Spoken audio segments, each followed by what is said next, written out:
हाँ भाई।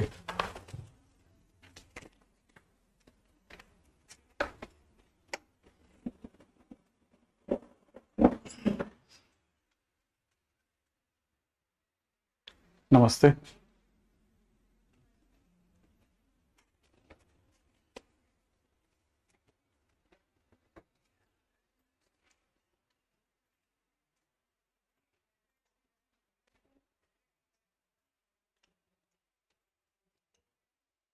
अच्छा, पिछली बार हमारे कहानी में रेशो बेस्ड क्वेश्चन आ गए थे, है ना। इंटरनल डिवीजन हो गया, external division, interior angle, parallelogram law. अच्छा, यहां तक आ गई बात, ठीक है, ग्रेट। बहुत छोटी छोटी चीजों में किसी भी तरह की कोई कमी नहीं, बराबर अभी तक तो, है ना। क्या आगे चलना चालू करते हैं।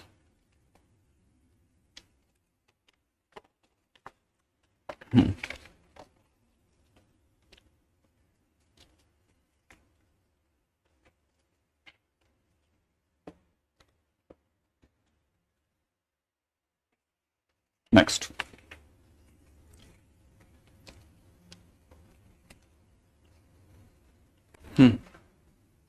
अगले टाइटल में बात करते हैं, नाम है अपना नेक्स्ट टाइटल का coplanar vectors,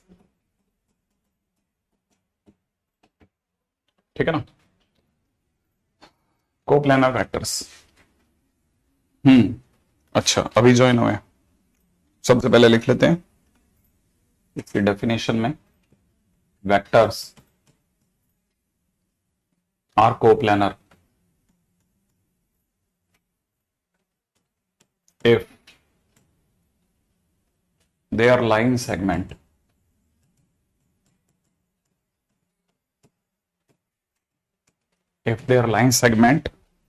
are parallel to the same plane। बिल्कुल बुकिश लैंग्वेज के अंदर अपन बात कर रहे हैं, एक लाइन भी अपन इधर उधर नहीं जा रहे दे रहे, ठीक है। Vectors are coplanar if their line segments are parallel to the same plane, ठीक है ना।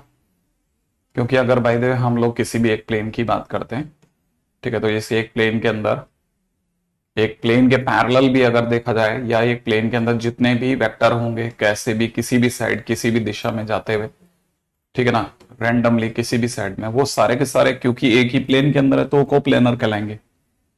मतलब इस इतनी व्यवहारिक समझ तो खैर सभी को ही है, ठीक है। पॉइंट नंबर 2 पे आते हैं, सेकेंड पॉइंट। और ऐसे देखा जाए तो हम ये भी बोल सकते हैं कि any two vectors in space are always coplanar, are always coplanar, are always coplanar. अब ये क्या स्टोरी है, ये स्टोरी है कि जैसे मान लीजिए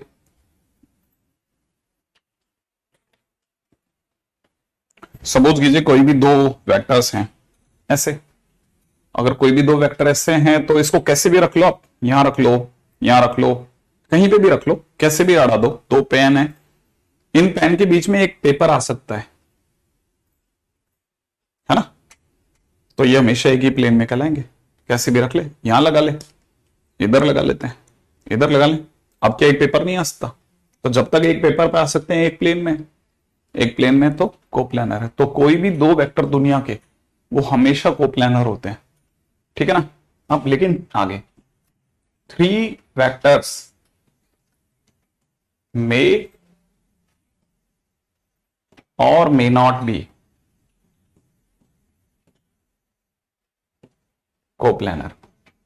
लेकिन अगर भाई द बात चलेगी ना तीन की, तो तीन वेक्टर होते ही कहानी बिगड़ जाएगी। तीसरे वेक्टर की फिर पोजीशन को अलाइन होना पड़ेगा, सही है।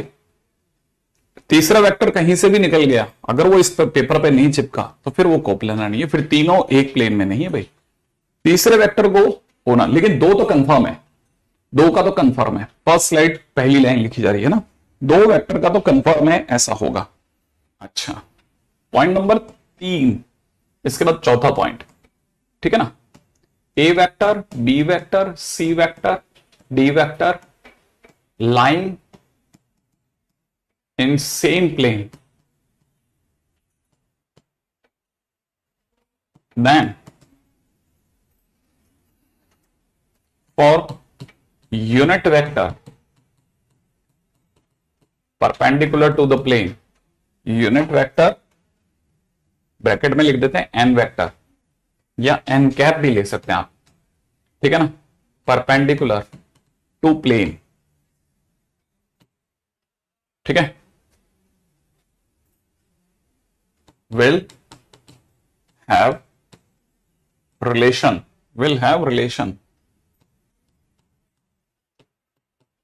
कौन सा रिलेशन रखेगा भाई? अगर बाय द वे कोई भी एक वेक्टर, जैसे सपोज करो this is A vector, this is B vector, this is C vector, this is D vector, ABCD करके कोई 4 वेक्टर हैं। अगर ये चारों के चारों वेक्टर एक ही प्लेन में हैं, तो हर प्लेन का एक यूनिट वेक्टर होता है, वो इसके बाहर आ रहा होगा। इस पेन के लिए ये चारों वेक्टर कैसे हैं? अगर मैं पेन इस पे रखूं तो पेन वाला वेक्टर माने एन वेक्टर और बी वेक्टर एक दूसरे के परपेंडिकुलर होंगे, वैसे एन और ए परपेंडिकुलर होंगे, एन और डी परपेंडिकुलर, एन और सी परपेंडिकुलर। तो एक तरह से देखा जाए इन सभी के लिए एन वेक्टर का क्या रिलेशन होगा? N cap A vector, N cap B vector, N cap C vector, N cap D vector, सबका डॉट प्रोडक्ट 0 होगा, as N cap is perpendicular to all of them. सही है ये वाली बात भी, ठीक है, तो अपने को ये वाली बात भी माननी पड़ेगी। अच्छा, अब यहां पे आकर के एक नया शब्द मैं ऐड करूंगा, वो भी देख लेते हैं, और वो क्या है? कोप्लेनर वेक्टर्स, ठीक है, कोप्लेनर से भी ज्यादा अलग लेवल पे चलते हैं, ठीक है, collinear vectors are always coplanar.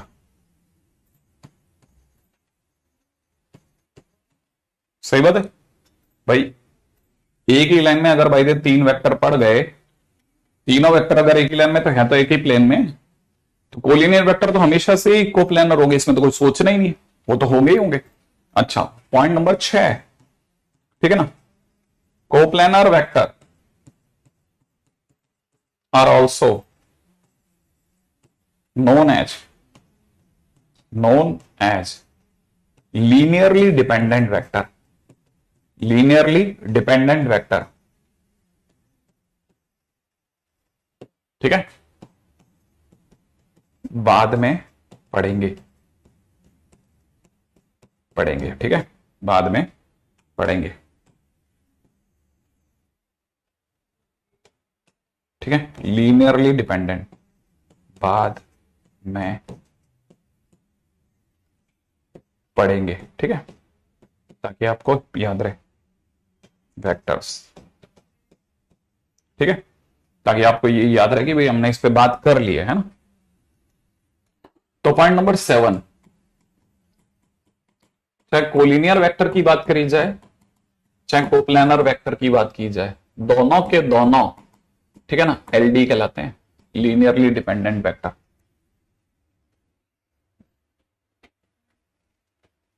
मैंने अभी कराया नहीं है, लोग उसके अंदर क्या करते हैं ना, पहले दिन पहले मौके पे करवा देते हैं। हमारे पास में बहुत सारी बातें, धीरे धीरे इस पे बात चढ़ेगी, फिर इस पे बात करेंगे।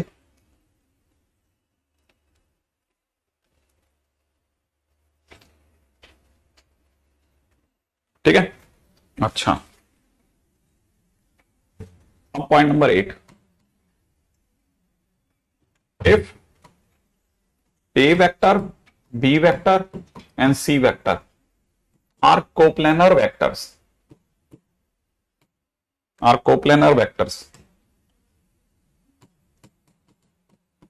then अगर A वेक्टर, B वेक्टर और C वेक्टर अगर कोप्लेनर वेक्टर हो जाएं, है ना, then any vector can be represented as linear combination of, linear combination, combination, linear combination से आपका आमना सामना कल हुआ था, ठीक है, ऑफ अदर टू, ठीक है, linear combination of other two. कैसे? मतलब ये मान लीजिए कि जैसे सपोज कीजिए, यहां तक अगर आपने लिख लिया हो तो ठीक है, तो मैं आगे इसको समझाने के लिए पहले आप यहां तक फटाफट से लिख लें, ठीक है, फिर आगे चलते हैं।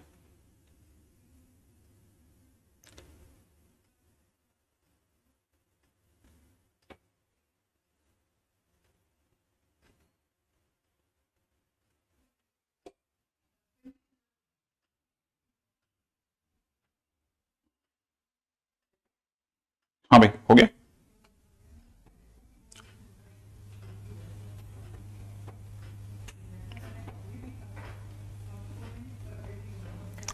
हाँ भाई, अगर ये लिख लिया तो आगे बढ़ते हैं, ठीक है। अब जैसे सपोज करो, इस बात को समझाने के लिए मैं आगे चलता हूं। जैसे सपोज करते हैं ये ए वेक्टर है और ये कोई सी वेक्टर है और हमारा कोई बी वेक्टर जो था ना वो ऐसे जा रहा था, ठीक है।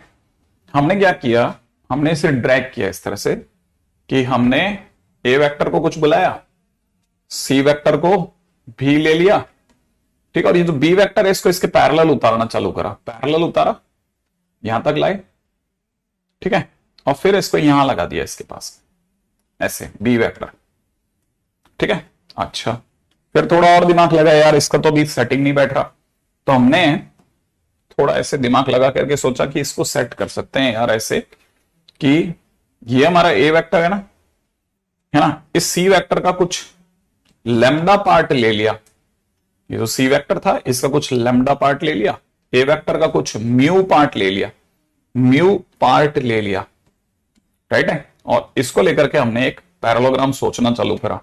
पैरेललोग्राम सोच लेते हैं। जैसे हमने ऐसा करा तो हमारे को यह पैरेललोग्राम लॉ याद आया, तो हमें पता चला कि ये जो पार्ट है दिस इज, है ना, lambda part of C vector है, और ये जो है ये म्यू पार्ट ऑफ ए है, और मुझे अच्छे से याद है कि डायगोनल जो होता है वो उनका सम होता है, तो मैं यहां से कह सकता हूं कि B vector is equal to में, ठीक है, लैम्डा सी वेक्टर प्लस में म्यू ए वेक्टर कह सकता हूं, इसमें क्या है ना। तो मैं किसी भी एक वेक्टर को बाकी बचे हुए दो के लीनियर कॉम्बिनेशन के तौर पे दिखाता हूं। ये क्या लीनियर कॉम्बिनेशन, अगर आपको याद हो तो कल मैंने आपको बताया था कि सी वेक्टर इज इक्वल टू में, जैसे कल को 2a वेक्टर प्लस में 3b वेक्टर डिवाइड बाई 5 लिखा था, याद है ना आपको। तो मैंने इसको ऐसे लिखा था, मैंने कहा था 2a वेक्टर प्लस में 3b वेक्टर माइनस में 5c वेक्टर बराबर 0। आई एक्सपेक्ट कि याद होगा। तो हम किसी भी एक वेक्टर को बचे हुए दो वेक्टर के लीनियर कॉम्बिनेशन के तौर पे दिखा सकते हैं। हम चाहते तो C को A और B के तौर पे, हम चाहते तो B और A को C के तौर पे, जिसको मर्जी है जिसके तौर पे दिखाया जा सकता है। तो पहली चीज तो ये समझना है कि ऐसा दिखाना पॉसिबल और गलत नहीं है, मैथमेटिकली एकदम बराबर है, ठीक है। तो यहां जो है B vector is represented as linear combination of C vector and A vector, ठीक है। ये बात लिख लेते हैं, आगे बढ़ते हैं। नेक्स्ट पॉइंट यहां तक भी हो गया, ठीक है। अच्छा, अब आगे क्या है, ठीक है। फिर हमने इसको ऐसे थोड़ा और उसमें ब्रेक डाउन करा, क्या बोलते हैं, जो इसके बेस वेक्टर में ब्रेक डाउन करा। तो अब जैसे बेस वेक्टर में ब्रेक डाउन करा तो पॉइंट नंबर 9 आएगा। अब जैसे मैंने ए वेक्टर को A1 आई कैप प्लस में A2 जे कैप प्लस में A3 के कैप लिख दिया, राइट है। अच्छा, वैसे ही मैंने बी वेक्टर को B1 आई कैप प्लस में B2 जे कैप प्लस में B3 के कैप लिख दिया, ठीक है। वैसे ही मैंने सी वेक्टर को कुछ C1 आई कैप प्लस में C2 जे कैप प्लस में C3 के कैप लिख दिया। अच्छा, जब मैंने ABC को ऐसे दिखा लिया, अब मैं चाहूं तो ये जैसे इसके अंदर मैं इसमें पुट कर सकता हूं। तो मैं यहां पे जो लिखने के बाद मैं क्या देख पा रहा हूं कि B1 आई कैप प्लस में B2 जे कैप प्लस में B3 के कैप जो है that is equal to lambda times of C1 I cap, ठीक है ना, प्लस में lambda times C2 J cap plus में lambda times C3 K cap plus में कितना म्यू ए वेक्टर की जगह लिख देते हैं A1 आई कैप म्यू A2 जे कैप प्लस में म्यू A3 के कैप, ऐसे तो लिखेंगे भाई। अब मैं जिस दिन कंपैरिजन करूंगा आई कैप का आई कैप से, तो मुझे यहां से मिलेगा कि B1 इज इक्वल टू में लैम्डा C1 प्लस में म्यू A1। अच्छा, दूसरी तरफ से मुझे दिखेगा B2 इज इक्वल टू में लैम्डा C2 प्लस में म्यू A2। इसी तरह से मुझे B3 इज इक्वल टू में दिखेगा लैम्डा C3 प्लस में म्यू A3। अच्छा, अब मेरे पास में म्यू और ए को लेकर के तीन तीन इक्वेशंस अवेलेबल है। अब यह तो मैं क्या करूं, तीन इक्वेशन की जरूरत ही नहीं है भाई, हमारे पास दो ही अननोन है लैम्डा और म्यू। तो मैं इन दोनों को सॉल्व करके, ठीक है, लैम्डा और म्यू निकाल सकता हूं, ठीक है ना। By solving this we can get lambda comma mu. लेकिन कंफर्म कैसे करेंगे कि लैम्डा और म्यू सही है, ठीक है, और confirm it by putting in third one, confirm value of lambda and mu in third equation. क्या मतलब सर कंफर्म करने का? कंफर्म करने का मतलब यह कि अगर इन दोनों से जो लैम्डा और म्यू की वैल्यू आई है वो अगर तीसरे को भी सेटिस्फाई कर गई तो 100% है कि तीनों वेक्टर कोप्लेनर हो गए। समझ में आएगी बात? कहने का मतलब if value of lambda and mu is satisfying, मैं एक बात इसमें लिख के दे रहा हूं, satisfying third one, then A vector, B vector, C vector are coplanar vector. ठीक है ना, coplanar coplanar coplanar coplanar coplanar vector. अच्छा सर, मेरे सर पे तो आपने ये जैसे ये लिखा, मेरे सर पे तो पहाड़ ही दूसरा टूटेगा। क्या क्या क्या क्या क्या क्या क्या क्या पहाड़ दूसरा टूटेगा? भाई पहाड़ ये टूटेगा कि सामने वाला जो है वो आपको एबीसीडी देगा ही नहीं, ठीक है, वो उसने तो मतलब एबीसी देगा ही नहीं। सर मुझे तो चार चार वेक्टर दे गया, एबीसीडी 4 पॉइंट दे गया, ठीक है ना। हैविंग पोजीशन वेक्टर्स कौन कौन से? A vector, B vector, C vector and D vector दे दिए। फिर क्या करोगे सर आप? ठीक है ना, विल बी कोप्लेनर। तो हम इस केस में कहेंगे ये कोप्लेनर कब होगा? हम उस केस में कहेंगे कि अगर भाई साहब ये सचमुच में कोप्लेनर है तो फिर हम 4 पॉइंट थोड़ी ना सोचेंगे, फिर हम सोचेंगे ए बी वेक्टर, दूसरी तरफ बी सी वेक्टर, तीसरी तरफ सी डी वेक्टर। चारों अगर एक ही प्लेन में हैं चारों वेक्टर, तो फिर उनको लाइनों से जोड़ने पे मिलने वाले वेक्टर भी सेम उस प्लेन में होंगे। तो this is nothing but B vector minus A vector, this is C vector minus A vector and it is D vector minus D vector minus C vector. यहां से निकाल लेंगे हम लोग। अच्छा चलो सर मान लेते हैं कर लिया, हो गया, मतलब इसी तरह से देखना है क्या? नहीं नहीं नहीं, ये सिर्फ ज्ञान है, हम एक्चुअल में इनका यूज नहीं करेंगे। 11वां पॉइंट मेजर है। क्या मेजर है सर? मेजर ये है कि इफ, है ना, जैसे मान लो किसी ने कहा A vector, B vector and C vector are coplanar, then अगर ये तीन तीन इक्वेशन है ना, तो इन तीन इक्वेशन से बनने वाला डिटरमिनेंट का आंसर 0 हो जाएगा। कैसे? डिटरमिनेंट का आंसर कैसे हो जाएगा 0? देन पहले बस ऐसा लिख देता हूं, डेल्टा इज इक्वल टू 0। कैसे हो जाएगा वो मैं क्वेश्चन के दौरान बताता हूं, ठीक है, पहले आप यहां तक लिख लो, ठीक है। अच्छा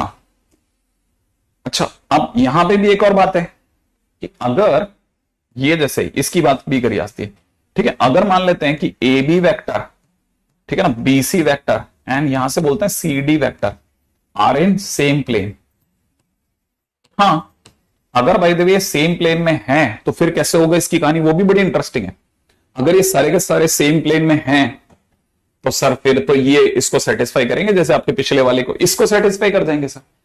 कैसे कैसे भाई? ऐसे सेटिस्फाई करेंगे कि आपने जैसे बोल दिया कि, मतलब ये सोचने की चीज है बड़ी गजब की, अगर आप इतना सोच गए तो मजा आ जाएगा। कि आपने कहा, बड़े ही ध्यान से समझना, B vector minus A vector is equal to में लैम्डा, ये लैम्डा की जगह एल ले लेता हूं, L times C vector minus A vector plus में एम टाइम्स, ठीक है ना, D vector minus C vector. ऐसा भी तो कह सकते हैं अपन, क्यों? है ना, एक ही बात है, पक्का बात है ना। अच्छा, अगर ये सारी के सारे एक ही बात है तो बड़े ध्यान से समझना कि क्या मैं और इसको फर्दर और मैं सॉल्व करना चाहता हूं, तो क्या मैं इसको सॉल्व कर सकता हूं? देखो, अगर मैं आपको बोलूं कि मेरे को जो आप दिखा रहे हैं वो L C vector minus A vector plus में m, है ना, d vector minus c vector, plus में b, प्लस प्लस प्लस बोल लिया, ठीक है, माइनस ये प्लस में a vector minus b vector बराबर 0 है। क्या ये सही है क्या? इस लाइन को ऐसे लिख सकते हैं क्या? सही बात है, ओके सही बात है। अच्छा, अब ए वेक्टर के नाम के सारे बंदे अलग कर लेते हैं। ए वेक्टर का कोफिशिएंट क्या होगा बताओ? 1 माइनस एल होगा, श्योर है? अच्छा, बी वेक्टर के साथ में कौन कौन है वो बताओ? बी वेक्टर का कोफिशिएंट क्या है? -1, क्लासिक। सी वेक्टर का कोफिशिएंट क्या है वो भी सोचो। सी वेक्टर का कोफिशिएंट यहां से देखा जाए तो एल, यहां से -m, क्या कहता है? एल माइनस एम कह दूं? अच्छा चलो, डी वेक्टर का कोफिशिएंट सोचते हैं। ये यहां से डी का, ये एम तो हो गया, और बस सिर्फ एम, ये वाला, ये तो एम डी माइनस सी है, बराबर है। तो डी वेक्टर का कोफिशिएंट कितना हो गया? एम हो गया, इक्वल टू 0 कर दो। अच्छा, अब जरा ध्यान से देखना, इन केस अगर सचमुच में ए बी सी डी, देखो अपन यहीं से स्टार्ट हुए थे, है ना, अगर ये सचमुच में एक ही प्लेन में होंगे तो थोड़ी सी देर के लिए इसे एक्स से वेक्टर फील करना, इसे वाई भी वेक्टर फील कर ले, इसे जेड सी वेक्टर फील कर ले, इसे टी डी वेक्टर फील कर लो, सही है?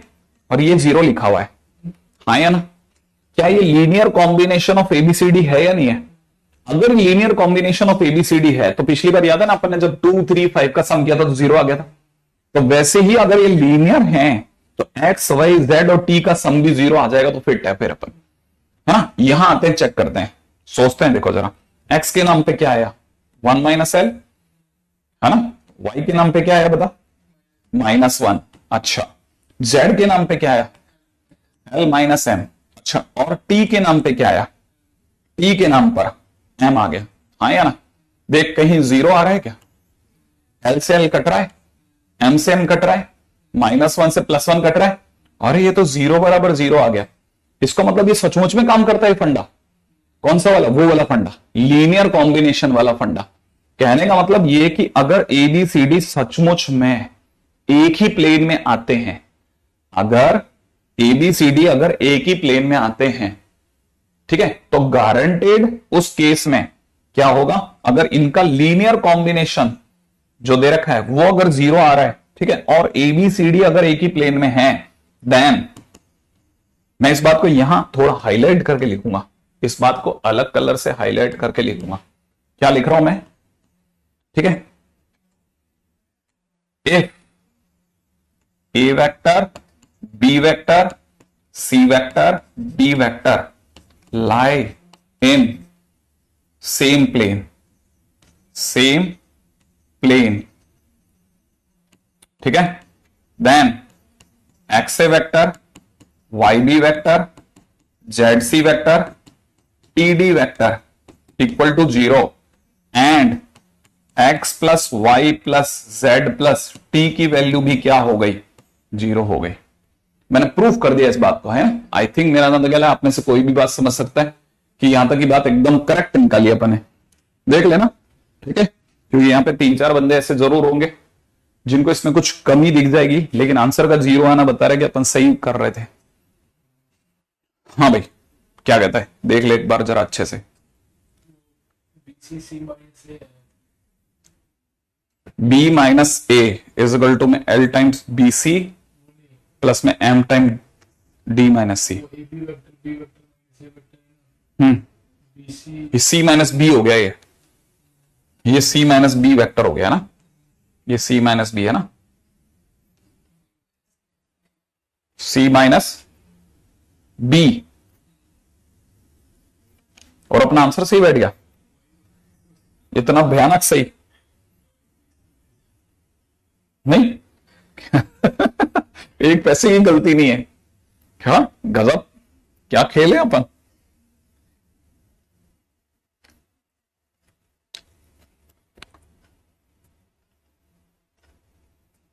एनीवे, अपन तो सही खेलेंगे, देखते हैं। है ना, सही खेलने में ही समझदारी है।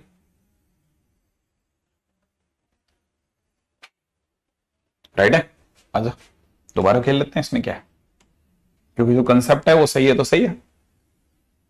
अपन क्या सोच रहे थे, b minus A is equal to L times कितना, c माइनस बी, अब तो ठीक है, प्लस में कितना m times d vector minus c vector is equal to अरे जीरो कर दिया, जरूरत ही नहीं है ना। अब देखते हैं, अब क्या करना भाई, L C vector minus B vector plus M D vector minus C vector minus B vector minus A vector equal to zero. अब सही है। अब ए वेक्टर के साथ में कौन खड़ा है, माइनस माइनस प्लस, तो ए वन इंटू ए वेक्टर ले रहा हूं, ठीक है ओके। अब बी वेक्टर के साथ कौन खड़ा है उसको मिला लेते हैं, तो माइनस का एल हो गया और माइनस का वन हो गया। अच्छा आजा सी वेक्टर में देख लेते हैं दोबारा से, सी वेक्टर में कौन है अपने साथ, एल है और माइनस का एम है, करेक्ट है। अच्छा और कौन है भाई, अब डी वेक्टर के नाम पे कौन है, एम डी वेक्टर, करेक्ट है, सही है। अच्छा अब यहां से देखो जरा, X A vector, Y B vector, Z C vector plus में टी डी वेक्टर, यही है ना, इक्वल टू जीरो है। अच्छा अब एक्स वाई जेड वाले को मिला लेते हैं, है ना, चलो देखो, एक्स की जगह कौन है वन, वाई की जगह कौन है माइनस एल माइनस वन, है ना, और यहां कौन हो गया एल माइनस एम प्लस का एम, ये दोनों कट गए, एम एम कट गया, अरे वाह सही है।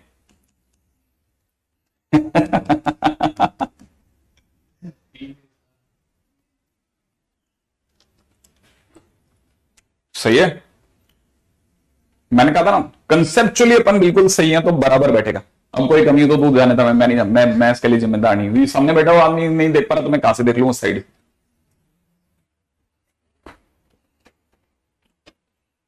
अरे 100% सही है, चिंता ही मत कर, दिमाग लगाने पे जगह ही नहीं हो।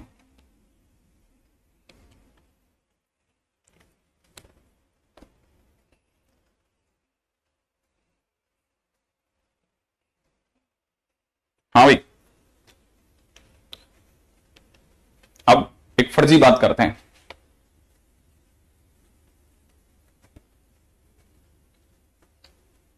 है ना गजब चीज, मतलब ये सारी बातें जो किताबों में लिखी जाती है एकदम बराबर है, ठीक है। एनसीईआरटी बेचारे चिल्ला चिल्ला के मर जाती है, लेकिन आप लोग ध्यान नहीं देते हो। -2a प्लस 3b प्लस का 5c कॉमा ए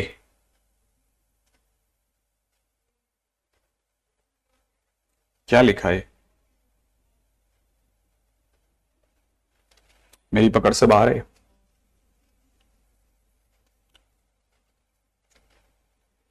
प्लस 2b जो मुझे दिख रहा है मैं तो बस लिख रहा हूं, ठीक है, प्लस 3c, और दूसरी तरफ से दे रखा है 7a माइनस सी, ठीक है ना, आर कोलिनियर और नॉट, ठीक है भाई, कोलिनियर और नॉट, क्या ये कोलिनियर, क्या ये कोलिनियर है या नहीं है, ठीक है। अगर मैं इसे ए कहता हूं, इससे अगर मैं बी कहता हूं, इससे सी कह देते हैं, ठीक है। अपन पहले निकालते हैं ए बी वेक्टर, है ना, ए बी वेक्टर मतलब मैं इसमें से ये घटा दूं बी माइनस ए, है ना, बी माइनस ए ऐसा घटा लेते हैं, ठीक है। तो अगर मैं ए में से ये घटाऊंगा तो 3a वेक्टर हो गया, हो गया। अच्छा 2b में से ये घटाऊंगा तो माइनस का b वेक्टर हो गया, 3c में से ये घटाऊंगा तो माइनस का 2c वेक्टर हो गया, इसका काम खत्म, ए बी वेक्टर हो गया। अब अपन चलते हैं बीसी वेक्टर की दुनिया में, यार ये खेलता ही रहेगा, ये पता है इसकी बच्चों वाली आदतें खत्म ही नहीं होती। सी माइनस बी वेक्टर, सी माइनस बी वेक्टर, है ना, इसमें से घटाए 7a में से गया तो 6a वेक्टर, बिंदास, ठीक है। 0 में से 2b घटाया तो माइनस का 2b वेक्टर, सोच ले, नहीं है। अब माइनस सी में से 3c घटाएंगे तो माइनस का 4c वेक्टर। यार ये इसका ना बच्चों वाली हरकतें बंद नहीं होती है ना। क्या हल्की सी भी फीलिंग आ रही है क्या कि ये इसका डबल करते ही आ रहा है? हाँ या ना। तो यहां से मैं कह सकता हूं कि A B vector is equal to में 2 टाइम्स बी सी वैक्टर। याद आया? और मैंने कभी बचपन में सिखाया था कि ए बी वैक्टर अगर लैम्डा बी सी वैक्टर हो जाए, याद है ना, तो उस केस में हम क्या बोलते हैं कि A B vector collinear to B C vector.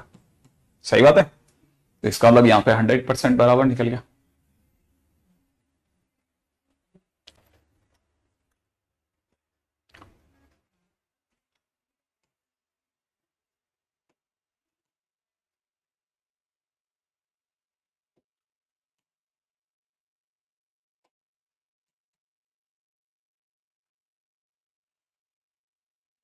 अगले पे चलते हैं। नेक्स्ट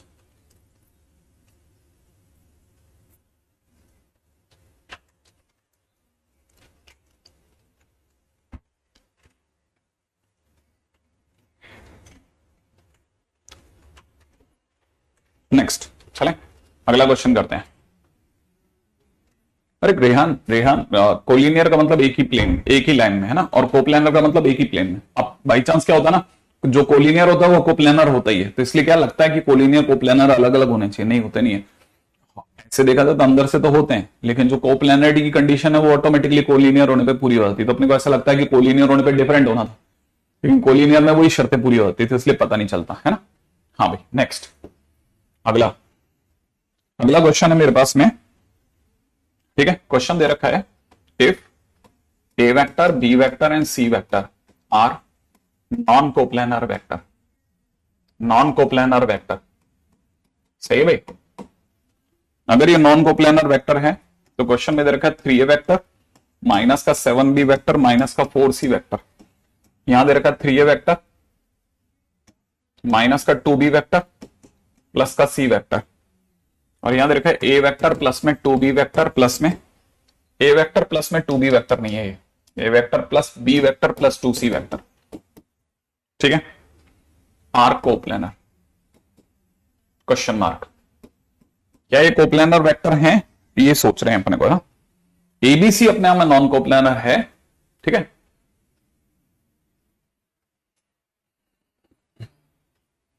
नहीं, जो वेक्टर कोलिनियर है वो कोप्लेनर होता है प्रिंस। जो कोप्लेनर है वो कोलिनियर होने की कोई वो नहीं है, गणित नहीं है ना। अब जैसे कोप्लेनर है या नहीं है, एबीसी अलग वेक्टर है, ये उनका कॉम्बिनेशन दे रखा है। तो अगर ये सचमुच में कोप्लेनर होगा तो आप इसका डेल्टा निकाल के चेक कर सकते हो। 3 -7 -4 3 -2 1 1 1 सॉरी, ठीक है, 1 1 और 2, राइट। और जैसे अपन इसकी वैल्यू निकालेंगे तो कैसे निकालेंगे? 3 3 1 -7 -2 1, राइट। इन तीनों का मल्टीप्लीकेशन इज -12। यहां से देखा जाए माइनस का 7, यहां से देखा जाए माइनस का 12, राइट है, माइनस। अब इधर की मल्टीप्लीकेशन देख लेते हैं। इन तीनों का मल्टीप्लीकेशन इज 8, इन तीनों का मल्टीप्लीकेशन, ठीक है, इन तीनों का मल्टीप्लीकेशन इज प्लस का 3, इन तीनों का मल्टीप्लीकेशन 7 42। सही भाई, करेक्ट है ना। अच्छा, अब इन तीनों का सम करो। इन तीनों का सम कितना आ रहा है? इन दोनों तीनों का सम आ रहा है 12 और 12 24, 24 और 7 31, 31 और 11 42। तो माइनस का 42 प्लस का 42, आंसर कितना आ गया? 0। इनका 0 आना बता रहा है कि बिल्कुल सही जा रहे हैं अपन, है ना, है ना। तो मतलब ये कोप्लेनरिटी की फिक्स है, फिक्स कंडीशन। एक और क्वेश्चन फटाफट से। क्वेश्चन में दे रखा है A B C non coplanar, ABC non coplanar, then prove that 4 points कौन कौन से? 6a vector plus 2b vector minus c vector, 2a vector minus b vector plus में 3c वेक्टर, ठीक है, माइनस a वेक्टर प्लस में 2b vector plus minus का 4c vector, ठीक है। और क्या दे रखा है? माइनस का 12a वेक्टर माइनस का b वेक्टर माइनस का 3c वेक्टर आर कोप्लेनर। ठीक है भाई, क्या एबीसी अगर कोप्लेनर है तो क्या ये चारों पॉइंट कोप्लेनर हैं, ऐसा क्वेश्चन पूछ रहा है। क्या आर कोप्लेनर, क्वेश्चन मार्क है ना। हाँ भाई, अब जैसे चार चार आ जाएंगे तो फिर तो तकलीफ आ जाएगी। ठीक है, तो ऐसा करते हैं ना, इसको अपन ए मान लेते हैं, इसको बी मान लेते हैं, इसको सी मान लेते हैं, इसको डी मान लेते हैं। तो अपन पहले निकालते हैं ए बी वैक्टर, फिर अपन निकाल लेंगे बी सी वैक्टर, फिर अपन निकाल लेंगे सी डी वैक्टर। सही है, ऐसा कर लेते हैं। तो ए बी वैक्टर माने बी माइनस ए, तो 2a में से गया तो माइनस का 4a हो गया, माइनस बी में से गया तो माइनस का 3b हो गया, इसमें से गया तो प्लस का 4c हो गया। ठीक है, अच्छा अब अपने को चाहिए बीसी, माने सी में से बी घटाना, माइनस ए में से गया तो माइनस का 3a हो गया। ठीक है, 2b में से ये गया तो प्लस का 3b हो गया, और माइनस 4c में से ये गया तो माइनस का 7c हो गया। अब डी में से सी घटा रहे हैं, माइनस के 12a में से गया तो 11a हो गया, है ना। माइनस के बी में से ये गया तो माइनस का 3b हो गया, है ना। और 3c में से गया तो प्लस का c वेक्टर हो गया। तो अपने पास ए बी बी सी सी आ गया, है ना। अब इनका डबल बना लेते हैं फटाफट से। तो डबल बनाते समय -4 -3 11, -3 3 और -3 4 -7 और 1, राइट है। यहां पे देखा जाए तो -4 -3 11, -3 3 और -3, इन तीनों का मल्टीप्लीकेशन करो फटाफट से। इन तीनों का मल्टीप्लीकेशन -12, ठीक है। इन तीनों का मल्टीप्लीकेशन 11 3 33, ओफो 21 21 21 1 3 2 231, हाँ प्लस का 231। सही है, इन तीनों का मल्टीप्लीकेशन 4 3 12 9 चौक 36, ठीक है ना भाई। माइनस अब इन तीनों का मल्टीप्लीकेशन 11 इंटू 12 120 और 12 132, सही है। अच्छा इन तीनों का मल्टीप्लीकेशन 21 21 चौक 84, तो माइनस का 84, ठीक है। इन तीनों का मल्टीप्लीकेशन प्लस का 9, है ना। जीरो तो नहीं आ रहा भाई, नहीं आ रहा, नहीं ना। देखिए माइनस का है, ये दो ही इतने बड़े हैं कि पूछो मत।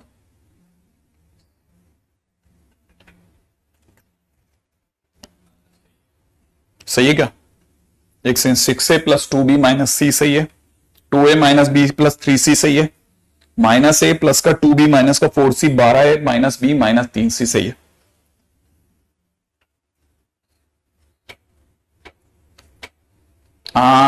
देखो ये में से ये गया तो ये माइनस का 11 होगा, है ना। वहां से -11 होते ही ये कैलकुलेशन ही रॉन्ग कर देगा ना अपना, और ये माइनस का 11 हो गया, है ना। और तो देख लो कुछ गलत तो नहीं है।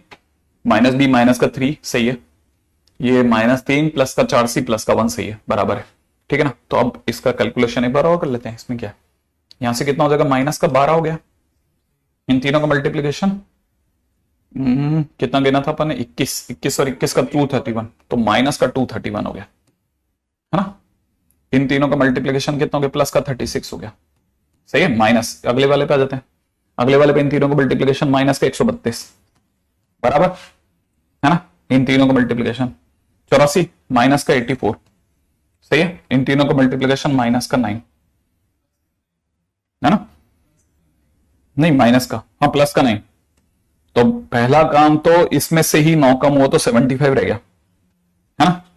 माइनस का 75, माइनस का 75 और ये मिलकर के हो गया माइनस का 202, माइनस का 202 और 5 माइनस का 207, प्लस का 207 तो ये बना रहा है 207, ये बना रहा है ना।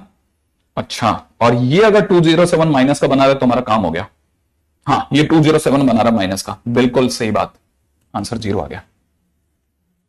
क्या बात है विक्रांत, गजब। माइनस के 207 में से प्लस का 207, बढ़िया, सही गेम खेल रहा बेटा, ठीक है। तो पहली चीज तो देखो कोप्लेनरिटी के ये वो क्वेश्चन है जो बेसिक क्वेश्चन है, जिनको लेकर के थोड़ा आपाधापी रहती है, वो काम खत्म हो गया आज अपना।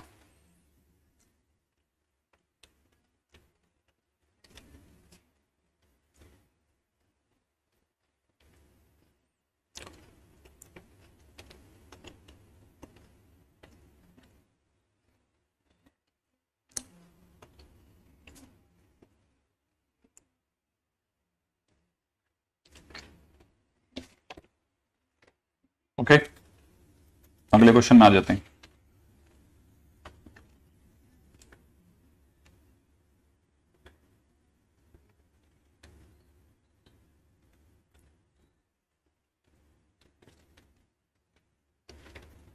हम्म,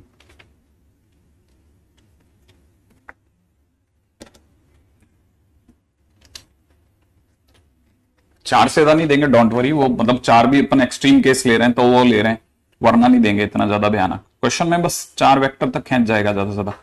ये भी अपन, ये पता है, ये वो क्वेश्चन जो एनसीईआरटी बेस्ड हैं, तो अपन को यहाँ पे डर लगता है, इसलिए अपन ने इनको पहले से भिड़ा करके साइड कर दिया कि भाई खत्म हो जाओ ये अभी से। अगर मतलब अपने अटकेंगे नहीं अभी, है ना। इसके क्वेश्चंस भी डन कर दिया अपन ने।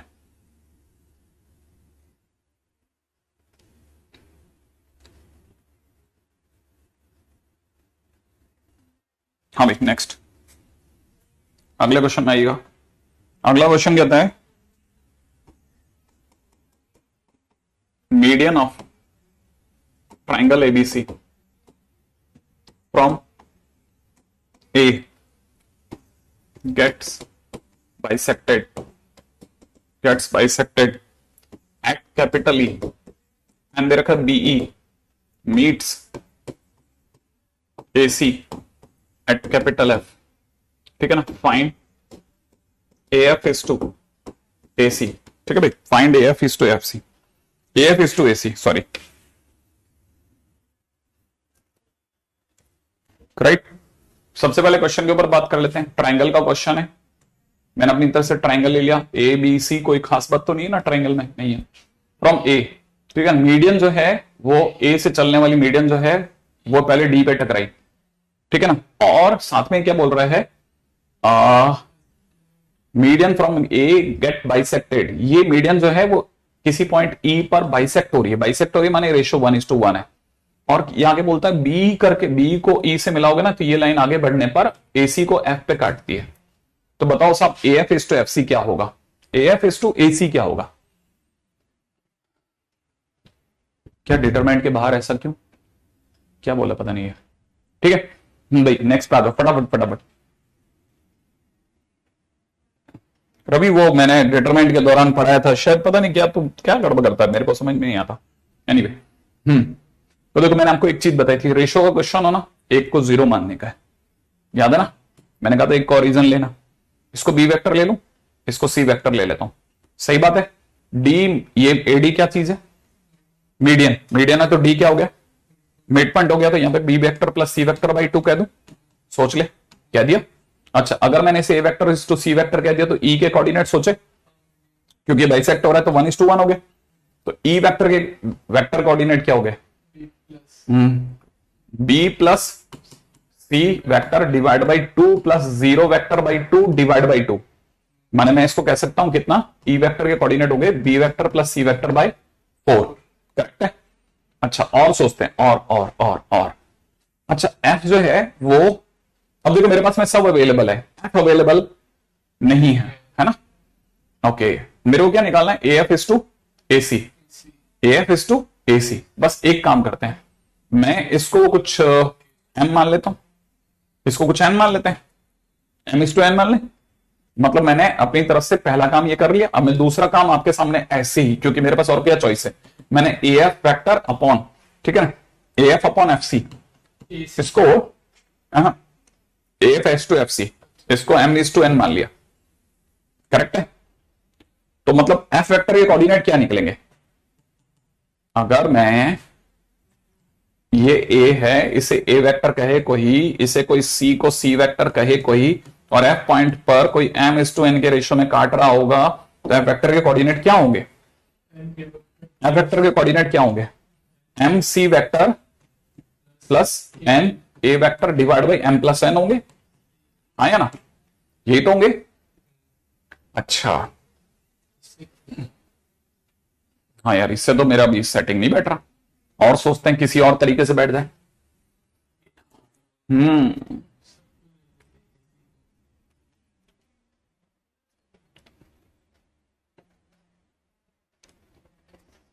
और कोई तरीका जिससे मेरे पास में एफ वेक्टर और आ जाए क्रॉस होकर के,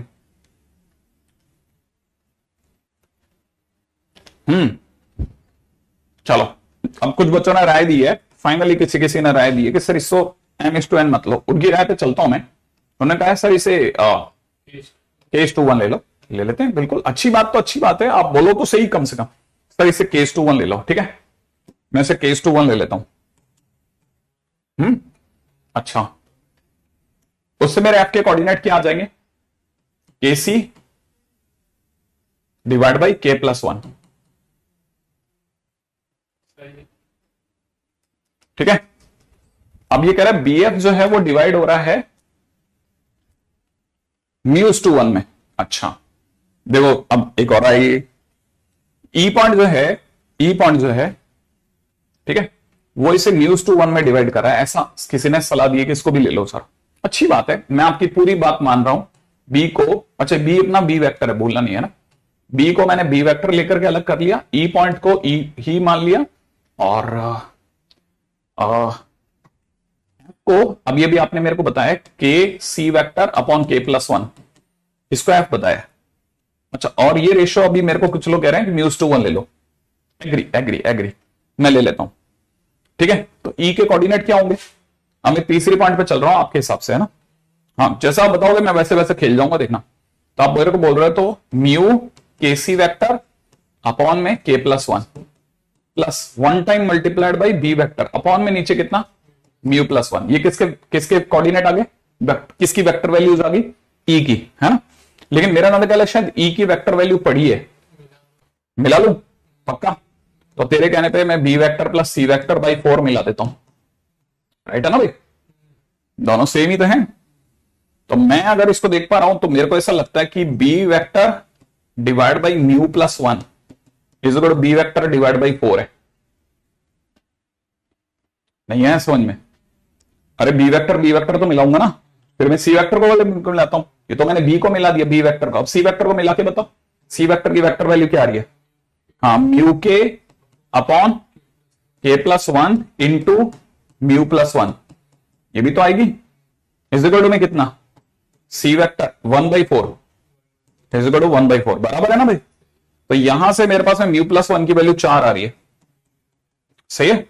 तो मैं तो μ+1 की वैल्यू 4 रख रहा हूं, तो μ+1 बराबर 4, तो म्यू बराबर 3, तो मुझे यहां से 3k अपॉन में k+1 इंटू 4 बराबर 1/4 दिख रहा है, 4 से 4 उड़ा दूं, तो मतलब मेरे को यहां से क्या मिल गया, 3k बराबर में कितना k+1, तो मतलब 2k बराबर 1, माने k की वैल्यू कितनी आ गई, हाँ। इसका मतलब मेरा ये जैसे आपने AF अपॉन FC बोला था, तो वो तो बाद में k/1 बन गया था, तो मतलब मेरे पास में AF वेक्टर अपॉन में FC vector is equal to में कितना हो गया, ये 1/2 है ना, तो ये 1/2 हो गया। क्या मेरा आंसर 1/2 है, क्या मेरा आंसर 1/2 है, क्या मेरा आंसर 1/2 है क्या, तो केवल हाँ क्वेश्चन देखो, क्वेश्चन क्या है, अगर क्वेश्चन को देख, मैं तब तक तेरी मदद करता हूं, ठीक है। AFC, अब मेरे पास में AF, हाँ ये मेरे पास में 1/2 आ गया। अब बता इसमें AF वाला पोर्शन कितना है, क्वेश्चन में मेरे से AF अपॉन AC पूछा है, AF का पोर्शन इज 1, AF का पोर्शन इज 1, AF को आपने के लेट किया था और किया है हाफ, केवल AF वो अपना सही है, देखना ध्यान से सोचेगा तो दिख जाएगा। और AC कितना है 3, बिल्कुल सही जवाब कैनी, शुभम, आदित्य, दर्शन, सभी के एकदम धसाधस खटाखट सही जवाब दिए आप लोगों ने, तो 1/3।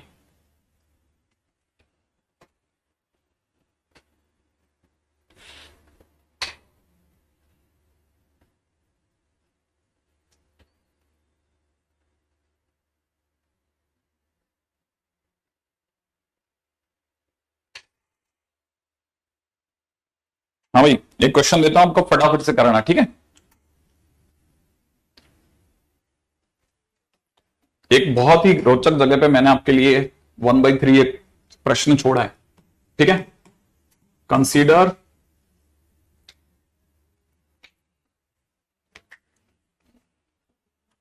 ठीक है अ पैरेललोग्राम ABCD, ठीक है। M is midpoint of AD, आगे दे रखा है बीएम, बीएम क्या चीज है, BM when extended, when extended to meets CD at Q, ठीक है, AC intersect, AC intersects BQ at capital R, find, ठीक है ना, QR is to RB, ठीक है, QR अपॉन RB। थोड़ा हिम्मत करके डायग्राम बना देते हैं ताकि आप मेरे को बना के दिखाना, ठीक है बेटा। हाँ भाई, एक पैरेललोग्राम है ABCD, ABCD, ठीक है भाई, एक पैरेललोग्राम है ABCD। अच्छा, उसमें क्या है, M क्या चीज है, मिड पॉइंट ऑफ AD है, ये M है, ठीक है। BM क्या चीज है, B को M से मिलाने वाली लाइन होगी, BM को जब आगे बढ़ाया जाता है, ठीक है, तो ये CD से जाकर के बाहर मिलती है, किस पॉइंट पर मिलती है, Q पर मिलती है। अच्छा, इससे पहले कि आप आगे जाओ, मैं इसको 1:1 कर दूं, A को मैं ओरिजिन डिक्लेयर कर रहा हूं, इसको B वेक्टर मान लेता हूं, इसको C वेक्टर मान लेता हूं। इससे पहले कि आप सोचो, मैं इसको D वेक्टर मान लेता हूं, खड़ाखड़ सब कुछ काट दो इसका, जो होगा हम किसी सही जगह पे जाकर रुक जाएंगे, ठीक है। AC जो है वो इंटरसेक्ट, AC कहां से आ गया, अच्छा AC जो है वो इंटरसेक्ट करता है BM को, कहां पर, ना इंटरसेक्ट BQ, अच्छा BM ही BQ है एट R, ये वाला पॉइंट इज R, ठीक है। ये ट्राइंगल और ये ट्राइंगल कुछ खास है इनमें, जो मुझे दिख रहा है इतने पास से, तुमको भी दिख रहा है क्या वो, इन दोनों ट्राइंगल में कुछ खास है क्या, हाँ सिमिलर है, बिल्कुल है। Find QR is to RB, QR क्या चीज है, अच्छा ओल है भाई, बैठ जाएगा बे, अगर तेरे को QM मिल गया ना, बस तेरा क्वेश्चन हो गया। MR तो रेशो में खेल जाएगा कहीं ना कहीं,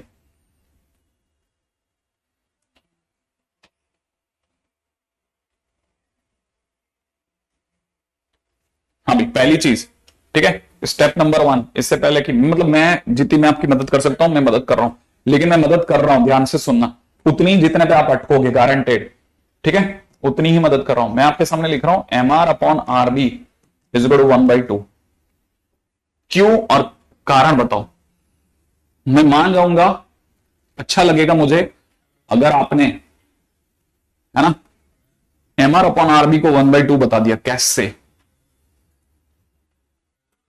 सोच लो, मैं क्या बोल रहा हूं, बहुत ध्यान से सुनना। MR अपॉन RB 1/2 क्यों है ना, सिमिलैरिटी, वो तो सिमिलैरिटी क्या, ये प्रॉपर जवाब थोड़ी ना हुआ,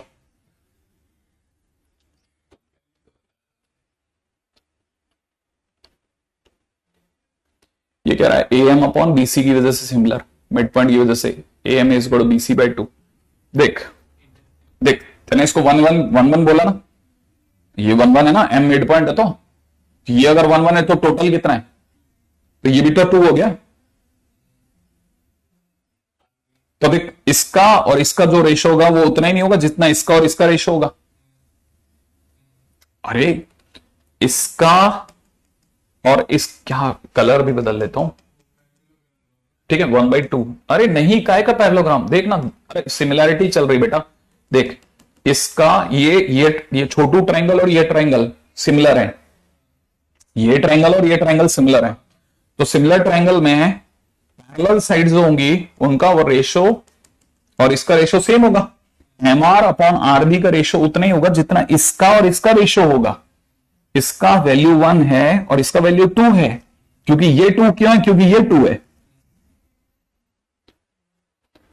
यहां तक बात समझ में आई आपको, नहीं आया, अरे इसका वैल्यू 1 है और इसका वैल्यू 2 है, तो जितना इसका इसका रेशो होगा उतना इसका इसका रेशो होगा, MR अपॉन RB का, MR अपॉन RB,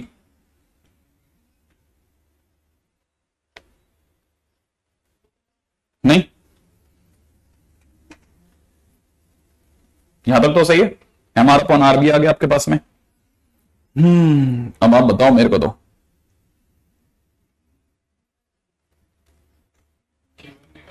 हाँ क्यूएम चाहिए तेरे को, मेरे को क्यूएम दे दे, बस हो गया तेरा क्वेश्चन। क्यूएम, क्यूएम दे दे, क्यूएम। क्या?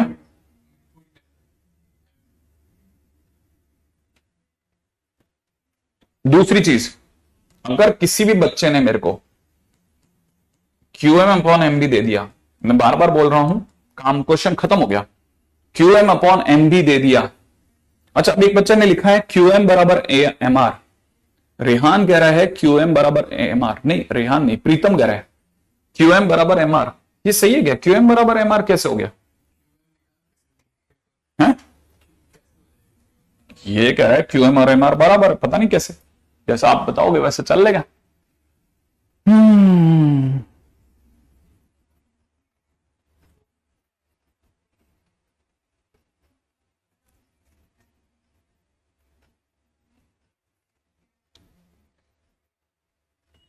चल मैं तेरे को एक हिंट करता हूं, ठीक है? तेरे तेरे सोचने को डायरेक्शन देता हूं। डायरेक्शन क्या है? डायरेक्शन है ट्राइंगल। पहले ट्राइंगल पकड़, मैं तेरे सामने ट्राइंगल ले रहा हूं Q M D, Q M D, देख लिया है ना? और दूसरा ले रहा हूं ट्राइंगल एमबीए, ठीक है? माने मैं ये ट्राइंगल और ये ट्राइंगल ले रहा हूं, क्या ये दोनों ट्राइंगल सिमिलर है क्या? सिमिलर। क्या ये एंगल सेम है? क्या ये एंगल और ये एंगल सेम है? तो सिमिलर ट्राइंगल हो गया। तो मैं सिमिलर तो लिख दूं, हाँ या ना? तो सिमिलर ट्राइंगल होने पर शायद तो मुझे क्यूएम अपॉन एम बी बता देगा।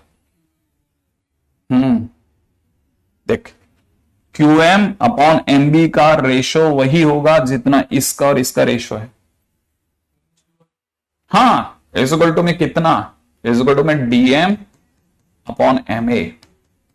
तो ये कितना हो गया? 1:1 हो गया, 1:1। क्यूएम अपॉन एम बी का रेशो उतना ही होगा जितना इसका और इसका रेशो होगा, जितना इसका और इसका रेशो होगा। लेकिन ये और ये तो पता नहीं, लेकिन ये और ये तो पता है ना। बात खत्म।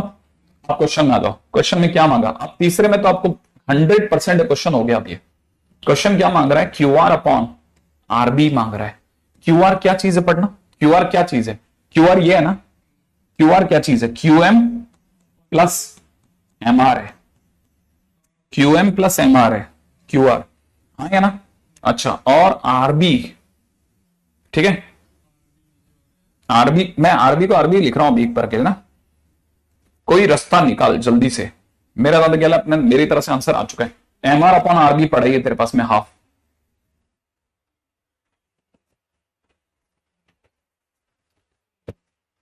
आंसर आया और क्वेश्चन खत्म। बहुत सारे बच्चे इतना लपक करके आंसर दे रहे हैं। आंसर 1:1 है सर, 3:2 है, 4 है। आरबी को सब ब्रेक कर लो। क्यूडी क्या 1:1, 2:1, 11। हाँ, साइड्स, एंगल साइड्स, ये लगा लो, वो लगा लो। देख, अच्छा चल, अभी अभी मैंने क्या निकाला था? M R upon RB is 1:2, ठीक है? मैं इसको अलग कलर से देता हूं तेरे को, ठीक है? मैं तेरे सामने लिख देता हूं। एम आर क्या चीज है? 1। तो आरबी वाला पोर्शन कितना है? 2, ठीक है? अब क्वेश्चन पढ़, देख। हाँ, अभी अभी तेने Q M upon M B निकाला। Q M upon M B पूरा निकाला था, वो कितना निकला था? 1:1। तो ये सुनना, तू गलती कर रहा है, वापिस से सोचना। Q M upon M B ना। अब थोड़ी सी देर शांति से सोच कि तेरे पास में सारे आंसर पड़े। मतलब मेरे अगला पैर रखते मेरा आंसर दे रहा हूं, पता है? मैं इसलिए चुप हो रहा हूं। क्यूएम कितना है? 3 लिख दो तेरे नाम से। तू तो बुकिंग करा कि 3 लिखो सर आप, मैं 3 लिख दूंगा। और बता, और एमआर की जगह क्या है? और नीचे आरबी की जगह क्या लिखना है? 2। आंसर तेरे हिसाब से 2 होना चाहिए ना, हाँ या ना? और आंसर 2 ही है। माने 2 माने 2:1 है। सही तो था, आंसर 2:1 ही है। Don't worry. कितनी सारी चीजें सोचो, इसमें आपने कोई वेक्टर वोक्टर नहीं लगाया। हाँ, ये एडवांस का क्वेश्चन है ऑलरेडी, हमने कोई वेक्टर थोड़ी लगाया, अभी भी नहीं बना। फिर कितने लोगों को देख दोबारा, ठीक है।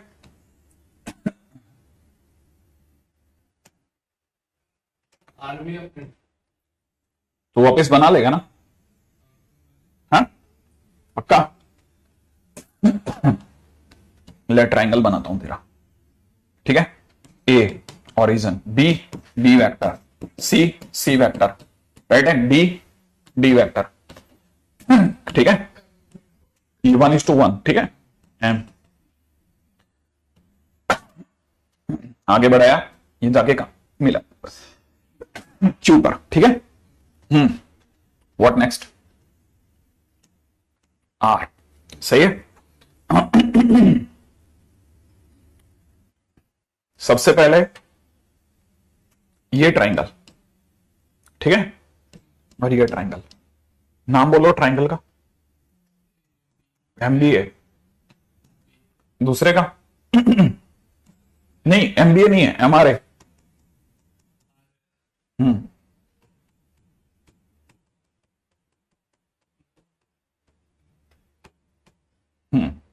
एम आर ए, ये ट्राइंगल और ये ट्राइंगल, एक ट्राइंगल का नाम है एम आर ए और दूसरे ट्राइंगल का नाम है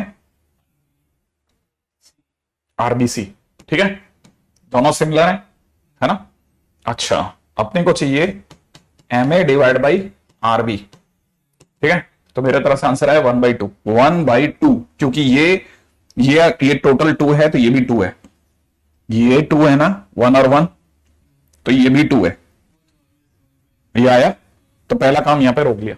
अब दूसरे वाले पे चलते हैं, ठीक है। फर्स्ट जॉब डन, सेकंड पैदा, सेकंड, ठीक है। सेकंड तेरे को मेरे को बताना था Q M by M R, Q M by M R, Q M by M R, ये बाई ये बताना है, ठीक है।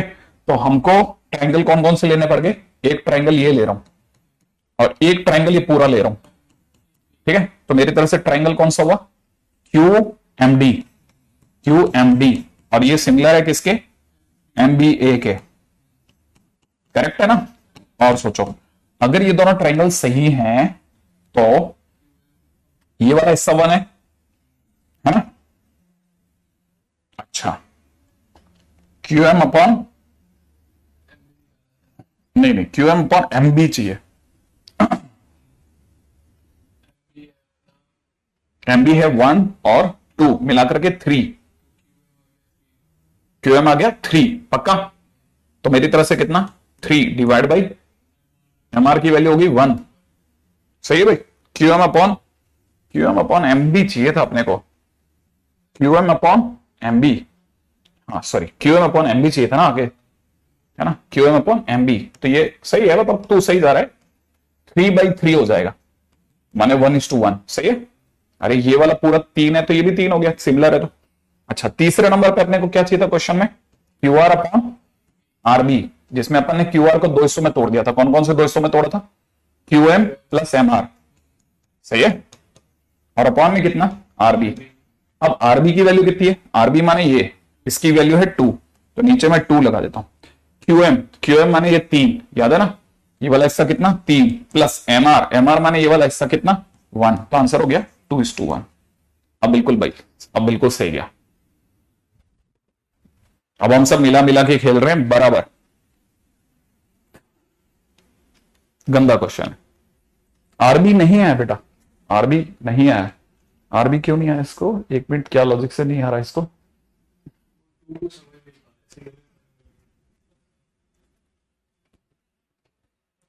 आरबी हमने फर्स्ट से लिया है। हमने जब ये कहा कि एमए को अगर आप 1 कहते हो तो आरबी अपने आप में 2 है, तो 1:2 से 2 लिया है हमने।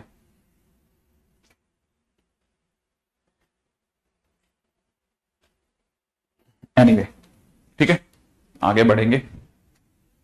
ये क्वेश्चन पे इतना ज्यादा कंसल्टेशन नहीं देना चाहिए, ठीक है।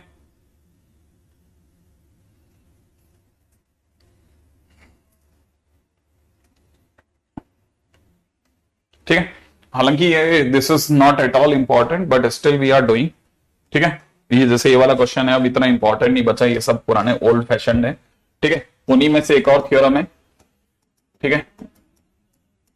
जब 2005 से पहले तक थ्योरेटिकल क्वेश्चन आते थे उसमें कभी कभार इस तरह के क्वेश्चन पूछ लिए जाते थे, but this is not right no, not at all important. This is known as Ceva's theorem. अब इस सिवास थ्योरम क्या है ना, Ceva's theorem is based on cevian lines. क्या बोला मैंने? Cevian lines.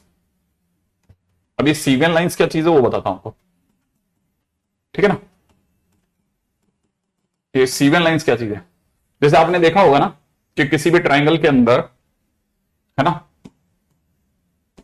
कि आपने मीडियन मिलाया, दूसरा मीडियन मिलाया, तीसरा मीडियन उसी में से गुजरता है, ठीक है ना। अच्छा, जैसे आपने ऑल्टीट्यूड डाला ए से, दूसरा बी से आपने ऑल्टीट्यूड डाला, ठीक है, यहां 90 या 90, तीसरे में आपको सोचने की जरूरत नहीं है, वो उसी में से गुजरता है। तो ऐसे लाइनें जो वर्टेक्स से चलती हैं एक खास प्रॉपर्टी को रखते हुए, ठीक है, और क्योंकि वर्टेक्स 3 है तो 3 लाइनें होनी चाहिए। तो सीवियन लाइंस वो लाइंस होती हैं जिनमें से कोई भी 2 लाइन, माने तीनों लाइनों की प्रॉपर्टी सेम हो, और कोई भी 2 लाइनें जहां से इंटरसेक्ट करती, तीसरी भी अगर वहीं से गुजर जाए तो वो लाइन सीवियल लाइंस कहलाती है। जैसे मीडियन लाइंस आर सीवियल लाइंस, जैसे ऑल्टीट्यूड लाइंस आर सीवियल लाइंस। तो बेसिकली हम लोगों ने मतलब एक थ्योरम बनाई सिवास थ्योरम के नाम से, ठीक है ना। और वो थ्योरम जो थी ना बेसिकली हमारे वेक्टर के क्वेश्चंस को, जिनको हम वेक्टर से कर सकते थे ना, उनको करने का एक थोड़ा बाईपास रूट देती थी, मतलब कंपैरेटिवली शॉर्ट क्वेश्चंस कर सकते थे, ठीक है ना। लेकिन क्योंकि इनकी मजबूरी है, ये तभी काम करेंगे जब सीवियल लाइंस होगी, अगर सीवियल लाइंस ही नहीं होगी तो ये काम भी नहीं करेंगी। तो इसीलिए क्या है ना, हमको इनको थोड़ा किसी किसी खास तरह के क्वेश्चंस में ही लगाना था, सब में नहीं लगाना था, ठीक है। और वो क्या है मैं बता देता हूं। तो पहली चीज तो मैंने आपको ये बताया सीवियल लाइंस होती क्या है। अब सीवियल लाइंस के बाद में अपन लोग इस पे बात करते हैं कि सिविल थ्योरम क्या कहती है ना। थ्योरम का अपन स्टेटमेंट ले लेते हैं पूरा पूरा, ठीक है, स्टेटमेंट वाइज चलते हैं बिल्कुल।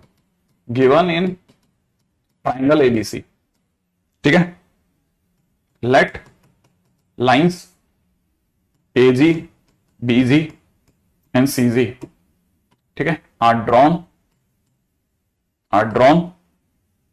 फ्रॉम वर्टिसेस, ठीक है, to a common point,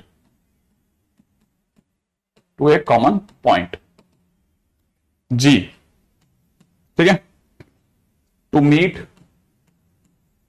meet opposite side,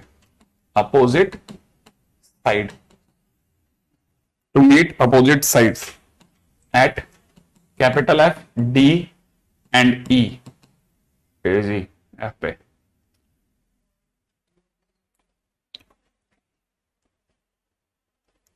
AG F पे क्यों मिलेगी भला? अच्छा ठीक है, ओके, चलो एफ डी ई, ठीक है, then according to Ceva's theorem, ठीक है। मेरे को इसमें जो मेरे को स्टेटमेंट में जहां मैं अटक रहा हूं, मैं वहां से मैं इसको सही कर लूंगा, चिंता मत कीजिएगा। मैंने स्टेटमेंट सिर्फ इसलिए लिखा है ताकि इंग्लिश वाइज अपन बिल्कुल करेक्टर से निकले। बाकी थ्योरम जो है बहुत सिंपल है, वो ये कहती है कि जैसे कोई भी एक ट्राइंगल है जिसका नाम एबीसी है ना, आप मीडियन को एक बार के लिए सिवास थ्योरम सिविल लाइन मान लेते हैं मीडियन को। तो हमारा जो मीडियन है वो जाकर के डी पे टकराएगा। तो पहली चीज ए से डी की ओर चले, ठीक है ना, फिर अपन बी से ई की ओर चले, इसका मिड पॉइंट। तो सी जो होगा ना, उससे जाने वाली लाइन ऑटोमेटिकली इसमें से पास आउट हो जाएगी। तो आप जैसे इसमें से पास आउट कराओगे तो वो यहां से गुजरी और जाकर के किस पे टकरा गई, एफ पे। अब बहुत ही इंटरेस्टिंग थ्योरम है, आप सोच नहीं सकते। बस आपको एक सिंपल एक फूल बनाना, क्वेश्चन खत्म, ठीक है ना। A F upon F B, क्या बोला मैंने, A F upon F B multiplied by B D upon D C, BD upon DC multiplied by CE upon EA, multiplied by CE upon EA। जैसे करोगे 1 हो जाएगा, बस क्वेश्चन खत्म। हाँ, ये हर हालत में ट्रायंगल के लिए ही चलती है, ठीक है, ये हर हालत में ट्रायंगल के लिए ही चलती है, ठीक है। नॉट नेसेसरली इंपॉर्टेंट, मैं फिर बोल रहा हूं, ऐसा दिल पे लेने की जगह नहीं है, काम आता है, ठीक है, कभी कभार, बहुत रेयर केस में। हाँ, फ्लावर बनाने का है, ठीक है। अगला इज मेनलॉस थ्योरम,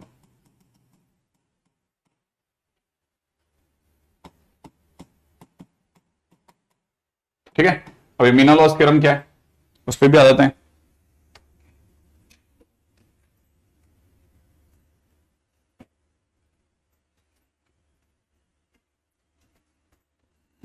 अब एक मीना लॉस थ्योरम क्या कहती है? मीना लॉस थ्योरम क्या कहता है? ठीक है, मीना लॉस थ्योरम कहता है कि जैसे एबीसी है ना, ए से कोई लाइन चली, डी पे टकराई, बी से कोई लाइन चली, ई पे टकरा गई। ठीक है, अब बड़े ध्यान से ये बात समझनी है। ठीक है,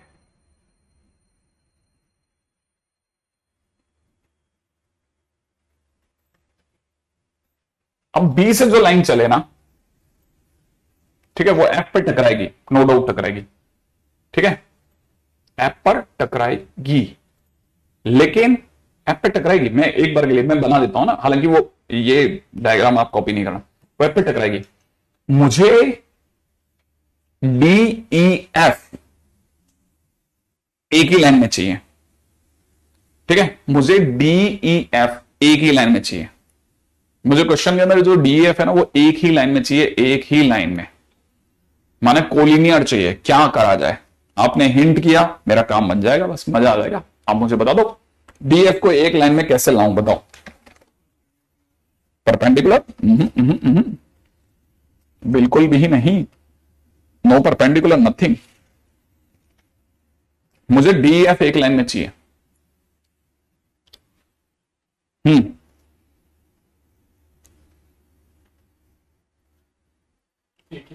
एक ही लाइन में चाहिए। मुझे डीएफ एक ही लाइन में चाहिए, कुछ भी करके डीईएफ एक ही लाइन में चाहिए बस। अगर डीईएफ एक ही लाइन में आ गया तो क्वेश्चन डन। कोलिनियर चाहिए, कोलिनियर, दिमाग लगाओ।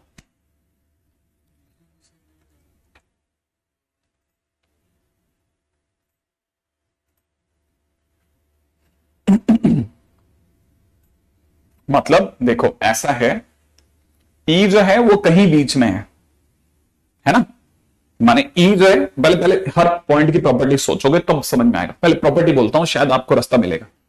ई जो है वो ए बी को डिवाइड कर रहा है, ए बी को डिवाइड कर रहा है। ई जो है वो ए बी को डिवाइड कर रहा है, हां या ना? कर रहा है ना। अच्छा, डी जो है वो बीसी को डिवाइड कर रहा है, हां या ना? एफ जो है वो ए सी को डिवाइड कर रहा है, हाँ या ना? सब ऐसा डिवाइड कर रहा है ना। हमें डिवीजन नहीं ब्रेक करना, माने वो डिवाइड उसी को करेंगे, डिवाइड इन्हीं को करेंगे, परंतु मुझे तीनों एक लाइन में चाहिए।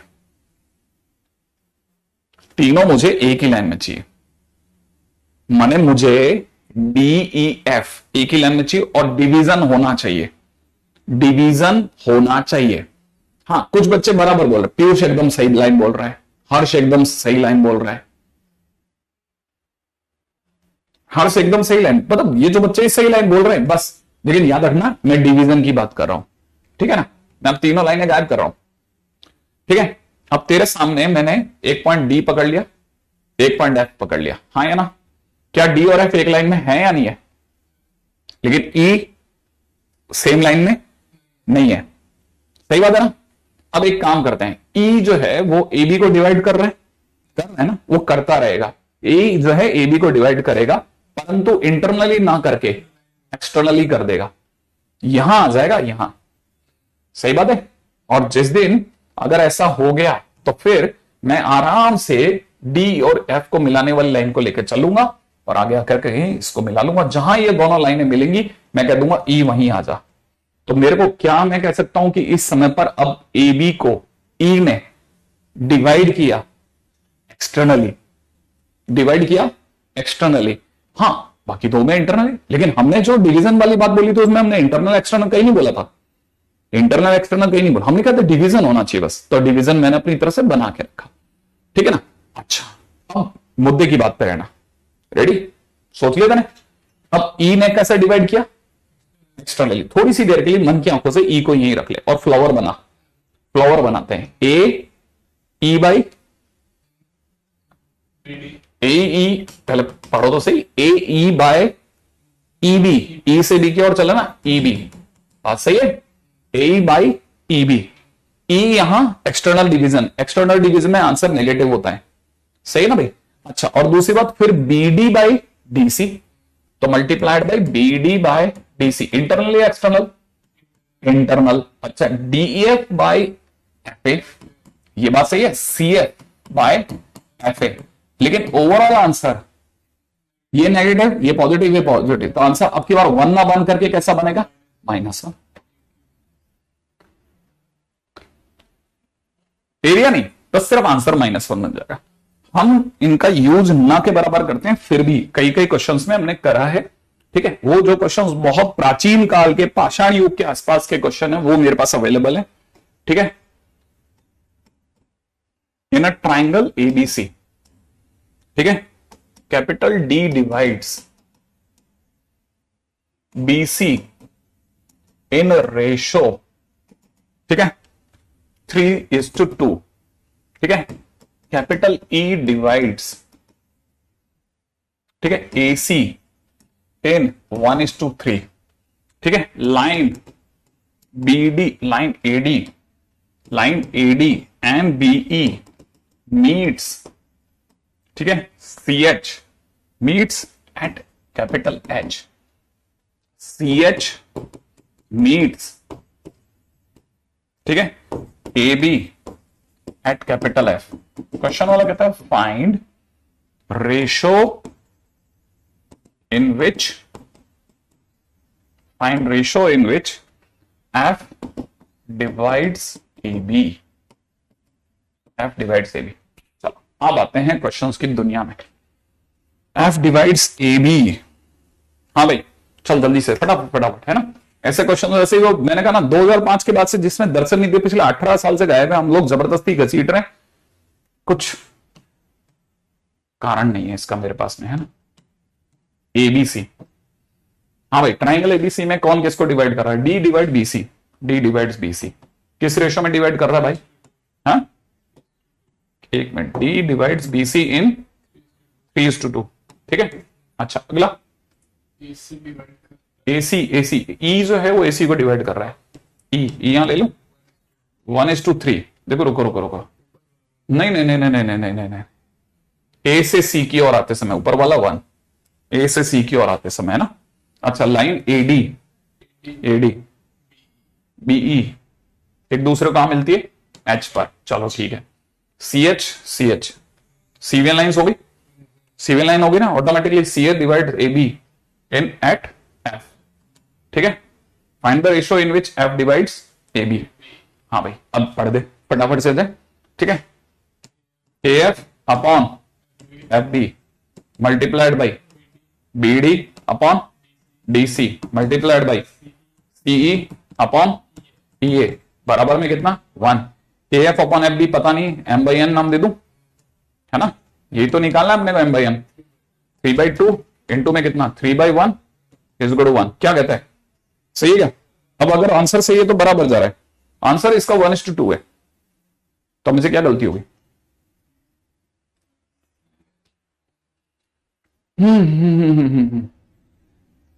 आंसर 2/9 आ रहा है, देखो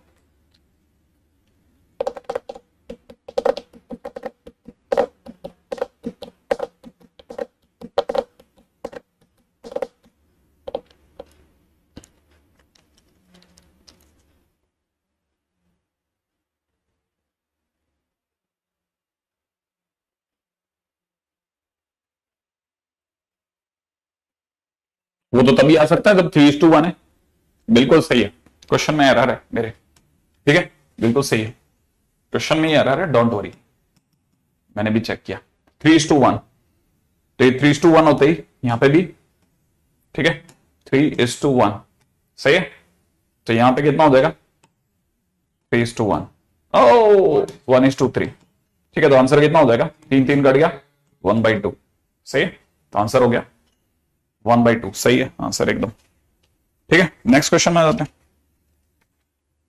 क्वेश्चन में ही एरर थी अपनी,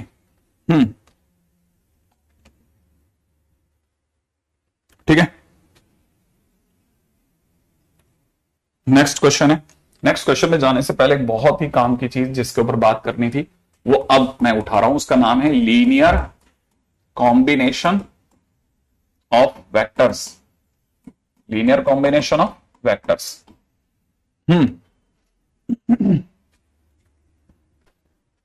नहीं नहीं, वो मेरी गलती थी, उसमें 3:1 है, मैंने 1:3 लिख दिया था। हाँ भाई, आंसर बात है। हाँ भाई, लीनियर कॉम्बिनेशन ऑफ वेक्टर्स क्या कहता आप?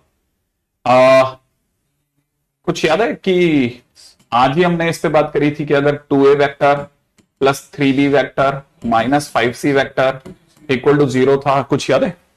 Is linear combination of a vector, b vector and c vector. जहां पे हम क्या कह सकते हैं कि 2, 3 और -5 ये क्या चीज है? मैंने क्या बताया था, इनका क्या वर्ड यूज करा था?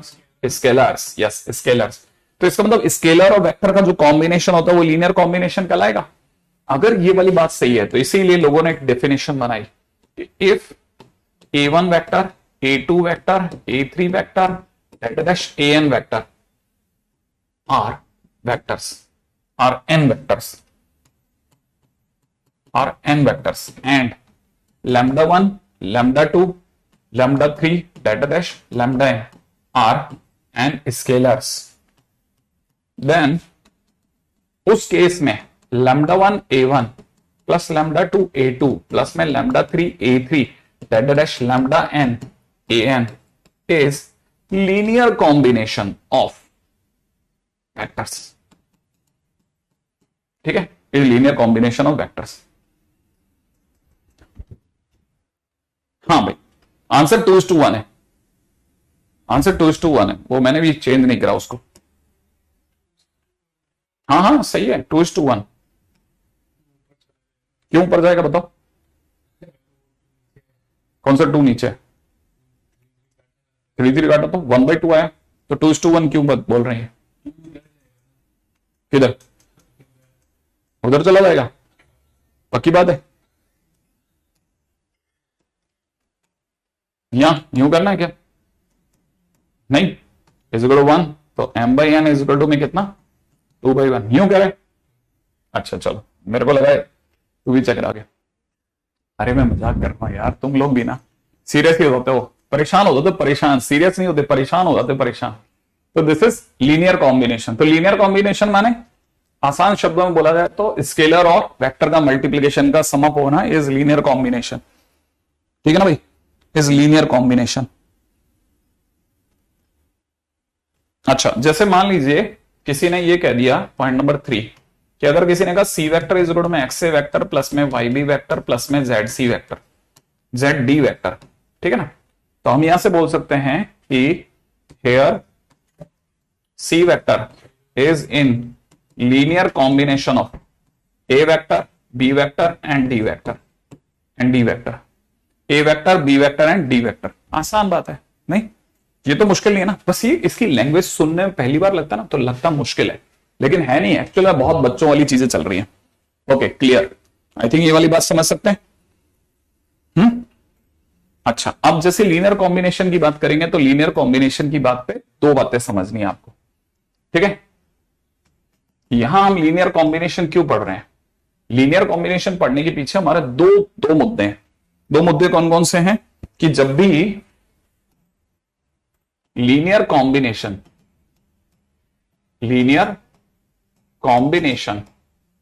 इक्वल टू 0 दिया जाएगा तो उससे दो बातें प्रकट होंगी। एक होगा लीनियरली इंडिपेंडेंट वेक्टर्स, एक तो ये आएंगे, है ना, कब आएंगे क्या आएंगे वो बताऊंगा, और एक आ सकते हैं linearly dependent vectors, linearly dependent vectors, ठीक है। अच्छा, अब तब कौन सा आएगा? पहली बात करते हैं linearly dependent vectors, linearly dependent vectors, ठीक है, लीनियरली डिपेंडेंट वेक्टर्स। तो अगला टाइटल लीनियरली डिपेंडेंट वेक्टर्स, इस पे आ जाते हैं, या इंडिपेंडेंट वेक्टर लिख भी सकते हैं, जो आपको जैसी इच्छा हो वैसा कर लेना, ठीक है।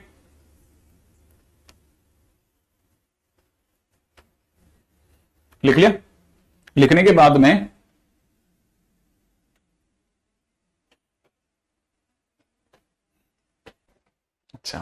अरे मैंने तो बात छोड़ दी बीच के अंदर। ओके, तो सबको लगा कि हो गई कि बात खत्म। नहीं नहीं, मेरे को लगा इसके बाद तो तुम संभाल ही लोगे। लीनियरली डिपेंडेंट वेक्टर्स है ना, अगर कभी ऐसा हो जाए कि λ1 a1 vector, λ2 a2 vector, λ3 a3 vector, और देखो इसके है ना बकवास में मत आना, ठीक है। an वेक्टर ये कॉपी में लिखना अलग होता है, समझना अलग होता है, ठीक है ना।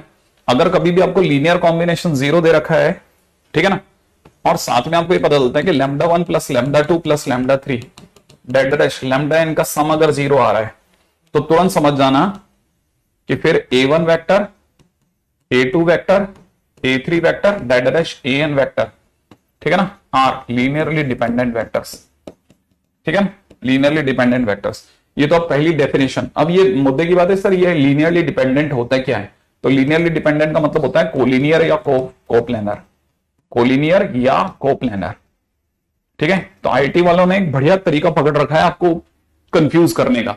जैसे कोई 12th पास बच्चा है जिसने कभी भी कुछ गहराई से कभी कोचिंग नहीं करी ना, तो उनको कैसे कंफ्यूज किया जाए, या फिर अगर भाई उसको तो एनसीईआरटी पढ़ के आएगा तो उससे कोप्लेनरिटी की नॉलेज होगी बहुत अच्छे से, तो कैसे आखिरकार उसकी नॉलेज के बावजूद उसे फेल करा जाए, ठीक है ना। उसे बस अब एक शब्द बदल दिया, कोप्लेनर बोला ही नहीं, लीनियरली डिपेंडेंट बोल दिया। लीनियरली डिपेंडेंट बोलते अगला उलझ गया, उसने तो कभी जिंदगी में नहीं पढ़ा था। हाँ, तो आपको यहां पे समझना है कि नहीं, इस जगह पर समझदारी क्या है कि जो कोप्लेनर या कोलिनियर है वो लीनियरली डिपेंडेंट है, ठीक है। जैसे आपने अभी देखा था थोड़ी देर पहले, x plus Y plus Z plus T बराबर 0 आ गया था, आया था ना। सेम वैसे ही है, अगर कभी भी लीनियर कॉम्बिनेशन 0 दे रखा है और लीनियर कॉम्बिनेशन में स्केलर का सम 0 आ जाए, तो तुरंत समझ जाना कि सारे वेक्टर आपस में लीनियरली डिपेंडेंट वेक्टर्स हैं, ठीक है ना, पहली चीज। अच्छा, अब आते हैं अगला पॉइंट है ना, इसी में नेक्स्ट पॉइंट, लीनियर ली, ठीक है ना, independent vectors, independent vectors, independent vectors. तो सुनना, अगर λ1 a1 vector, λ2 a2 vector, dead dash λn an vector का सम अगर 0 दे रखा है, और आपको पता चला कि ये 0 देने की वजह, ये जो 0 आया ना, सम जो 0 आया है, इसकी वजह बड़ी इंटरेस्टिंग है। λ1 λ2 λ3 से लेकर के जितने भी स्केलर थे वो सबके सब 0 थे, उस वजह से कॉम्बिनेशन 0 आ गया। तो फिर आप मुक्ति दे देना, ठीक है ना। किसको मुक्ति दे देना? कि सारे वेक्टर्स तुम सब फ्री हो जाओ, ठीक है। Then a1 vector, a2 vector, dead dash an vector are li vectors. तब ये li वेक्टर्स कहलाएंगे लीनियरली इंडिपेंडेंट वेक्टर्स। हाँ, लीनियरली इंडिपेंडेंट वेक्टर्स कहलाएंगे, ठीक है। देखो ये सारी बातें एकदम लाइन से फर्जी हैं, आपको पता है ये सब फर्जी बातें हैं। जब तक क्वेश्चन के अंदर नहीं बैठेगा ना, कोई मतलब नहीं है इन्हें, है ना। ठीक है आशीष, आगे से ध्यान रखेंगे इस बात का।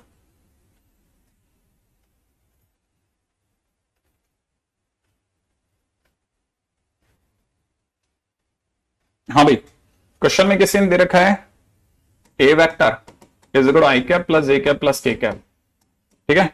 और बी वेक्टर के नाम पे दे रखा है 4 आई कैप प्लस में 3 जे कैप प्लस में 4 के कैप, ठीक है। और सी वेक्टर के नाम पे दे रखा है आई कैप प्लस में अल्फा जे कैप प्लस में बीटा के कैप, ठीक है। Are linearly dependent vectors, are linearly dependent vectors. And साथ में दे रखा है मॉडुलस सी बराबर √3, find alpha comma beta, find alpha comma beta, ठीक है। हाँ बिल्कुल बिल्कुल, मुश्किल से आपका 30 सेकंड ले रहा हूं, जरा ध्यान से समझना। एलडी वेक्टर से, एलडी वेक्टर का मतलब कोप्लेनर, कोप्लेनर होते डब्बा 0, माने 1 1 1 4 3 4 1 अल्फा बीटा, इन सब का सम कितना आ जाएगा? 0, ठीक है। तो मल्टीप्लाई करें 3 बीटा, ठीक है, प्लस 4 प्लस 4 अल्फा, ठीक है, माइनस यहां से देखा जाए तो 3, ठीक है, इन तीनों का मल्टीप्लिकेशन प्लस का 4 अल्फा प्लस का 4 बीटा, ये सब 0 आना चाहिए, ठीक है। तो 4 अल्फा से कट गया, और यहां से कितना रह जाएगा? माइनस का बीटा और प्लस का 1 बराबर 0, माने बीटा की वैल्यू 1 आ गई। एक काम खत्म हो गया डेल्टा से तो। अच्छा दूसरी चीज, ये तो हुई पहली चीज, दूसरी चीज इसने बड़ी इंटरेस्टिंग सी दी है, मॉड सी की वैल्यू √3 है, सही है। तो इसको जल्दी से वैल्यू बता दे, मॉड सी कितना होगा? Plus beta under root 1 square 1 plus alpha square plus beta square बराबर कितना? √3। इसका मतलब alpha square plus beta square की जगह पे 1 रख दूं, 1 प्लस 1 बराबर 3 कर दूं, अल्फा स्क्वायर बराबर कितना हो गया बेटा? 1, माने अल्फा की वैल्यू +-1, सही है। तो alpha is equal to +-1 and beta is equal to this. तो आंसर हो जाएगा 1 1 या -1 1, ठीक है, ये आंसर हो गया। ये किसी टाइम पुराना आईटी का क्वेश्चन, लेकिन इस तरह के क्वेश्चन आते हैं, ठीक है।